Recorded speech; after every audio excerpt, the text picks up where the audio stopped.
Welcome back to It's Your Money. I'm Glenn Zacher, and today we're diving into a critical issue facing every Canadian: recession.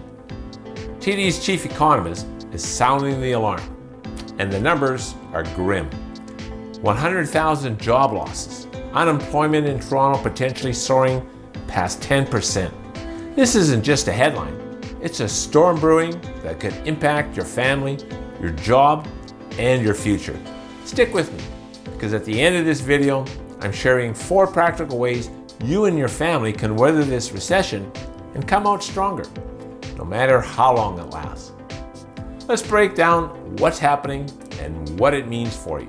Canada spiraling toward recession, dragging the rest of us with it. So we'll bleed 100,000 jobs, Wow. says the TD chief economist. All those job losses, they'll drive up the unemployment rate in Toronto even beyond 10%. But How do you deal with unemployment? Well, you could send home all those temporary foreign workers. 100%. But we're not going to do that. We're just going to unemploy Canadians. And we're going to bring new ones in still. Yeah. A recession isn't just an abstract term. It means real job losses, tighter budgets, and tougher times for Canadians from coast to coast. The TD chief economist isn't mixing words. 100,000 jobs could vanish, and cities like Toronto could see unemployment rates climb to levels we haven't seen in years. This isn't just about numbers. It's about families struggling to pay bills, businesses closing, and communities feeling the pinch. And it's not just the job market. Let's talk about who's getting hit the hardest. This is really dire, Sheila, and I can tell you, I know. I've spoken to some young people. It used to be, we're getting to the stage, school's ending, they're going to get a part-time job. They can't find anything.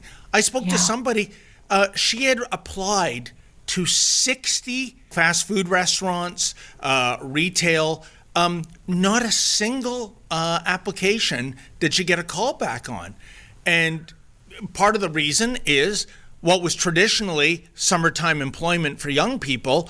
A lot of those foreign workers and international students have those jobs now. That's just the way it is. This is heartbreaking.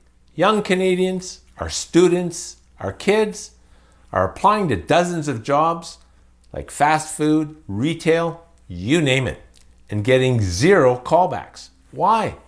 Because jobs that used to be summer gigs for our youth are now filled by temporary foreign workers and international students.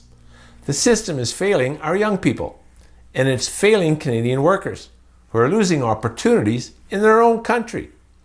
This isn't just a recession, it's a policy failure that's making life harder for the next generation.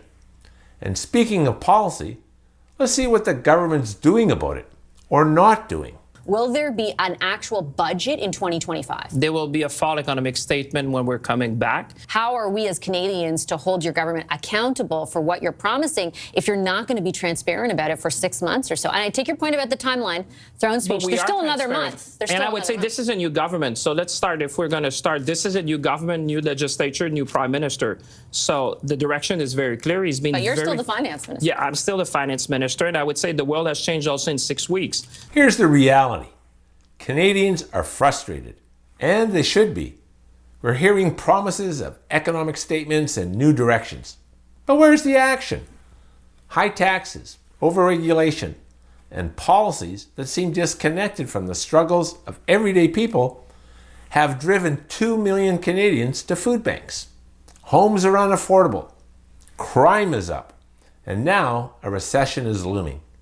Canadians cannot afford more high-spending, high-taxing, over-regulating, out-of-touch Liberal policies that have priced young people out of homes, inflicted crime waves on our communities, driven 2 million people to the food bank, and made life unbearable for too many hardworking and decent people.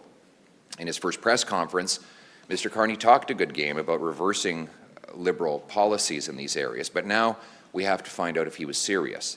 And so far, it's not a promising start. The new government talks a big game, but as that clip said, it's not a promising start. Canadians deserve transparency and solutions, not more delays.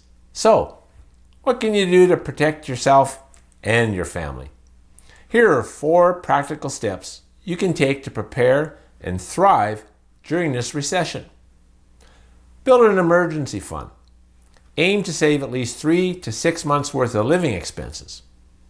Cut non-essential spending, like that extra streaming service or daily coffee run, and redirect those dollars to a high-interest savings account. Every little bit helps when jobs are scarce. Upskill or reskill. The job market is changing fast. Invest in learning new skills, whether it's coding, trades, or customer service certifications. Platforms like Coursera or local community colleges offer affordable courses that can make you more competitive, even in a tough economy. Diversify your income. Don't rely on one job. Start a side hustle, freelancing, tutoring, or even selling crafts online. Multiple income streams can be a lifeline if your main job takes a hit. Reduce debt. High interest debt, like credit cards, can cripple you in a recession. Prioritize paying off high rate loans and avoid taking on new debt. If you're struggling, talk to your bank about consolidating or renegotiating your terms. This recession is going to test us, but Canadians are resilient. By saving smart, learning new skills, diversifying income, and tackling debt, you can protect your family and come out stronger. That's it for today's It's Your Money. Subscribe, hit that notification bell, and let me know in the comments how you're preparing for these tough times. I'm Glenn Zacher, and I'll see you next time.